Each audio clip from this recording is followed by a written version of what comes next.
顿巴斯大决战终于打响，图22也上了战场，迟迟才肯出动的俄罗斯战略轰炸机能为这个决战发挥多大的作用？各位网友，大家好，我是刘小飞。俄罗斯外交部呢已经对外宣称，顿巴斯方向俄军已经沿着双方的接触线全面发起进攻了，而且用整夜的炮击作为进攻前的火力准备，应该是试图破坏的乌军防御阵地打开一个进攻通道。这种打法还真让人有点一战、二战、大战役那种怀古味道。和前一段时间俄罗斯方面说从基辅方向撤军是表达善意相对应，这次俄罗斯又表示，一旦拿下顿巴斯，还要继续挥师北上，重新围攻基辅。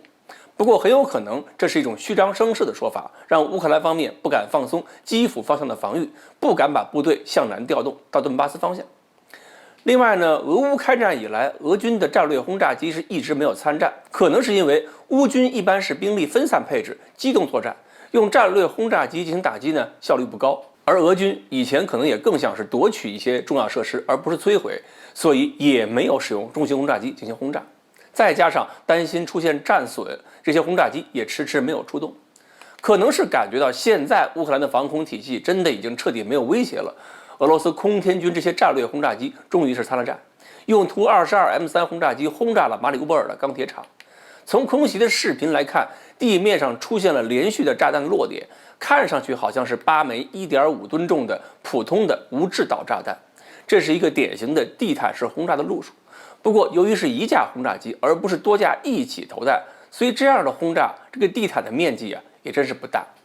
与其说是为了杀伤乌军有生力量，不如说是施加心理压力，敦促乌军投降。这种心理战以前美军也干过，比如伊拉克战争的时候就用过被称为炸弹之母的巨型炸弹，那一枚炸弹差不多10吨重嘛，在空地上炸一个，然后吓得附近伊拉克军队以为美军用核武器了，赶紧的投降。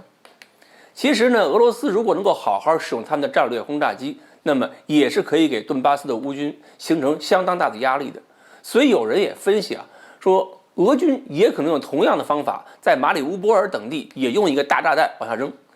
毕竟俄罗斯也有6吨到9吨的机动炸弹，只不过呢，这些个巨型炸弹不是专门的钻地弹，对付马里乌波尔的这些表面建筑效果可能很好，但是对坚固地下堡垒可能效果就差一些了。再加上乌军的守军意志恐怕也不是伊拉克人那么薄弱，所以呢，这种催促投降的效果也不见得会那么好。但是呢，类似规格的巨型炸弹如果用于轰炸顿巴斯那些乌军阵地，效果可就不一样。虽然现代战争中部队在前线的配置密度都很低，图22搞一次地毯轰炸，一次干掉的也不过是对方一个班左右，但是巨型炸弹对阵地的破坏还有对心理的震撼作用还是非常强硬的。几次轰炸下来，估计就没有几个人敢在阵地上死守了。另外，如果俄方敢于大量使用战略轰炸机，通常还应该去打对方的机场、生产设施，还有铁路、公路交通线。毕竟这些动不动3吨以上的巨型炸弹，打击效果要比俄军的炮火还有战术导弹好得很多。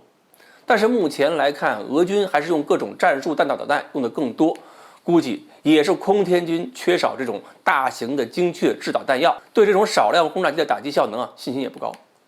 所以对比一下美军的战略轰炸机怎么用的呢？主要是用于投放各种巡航导弹，或者是大量的使用卫星制导的滑翔炸弹，确保出动一个架次能够对很大一片范围之内大量目标分别进行打击。那么安全性和打击效果都比过去那种地毯式轰炸要高。所以呢，现在我们也看到了，中国搞出那么多品种的卫星制导滑翔炸弹、巡航导弹，要精度有精度，要航程有航程，巨型弹也有，也可以钻地去对付地下工事。所以能看出来，我们搞这些装备都是为了适应未来战场，是有针对性的。